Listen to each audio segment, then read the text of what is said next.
زیکوهای بلند تو دشتی لالزار، توی گهواره اینو توی فصلی بهار،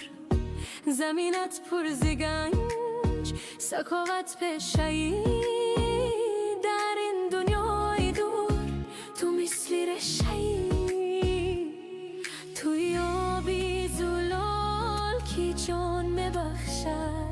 افتوبت با جهان ایمان میبخشد. تاجیکستان ای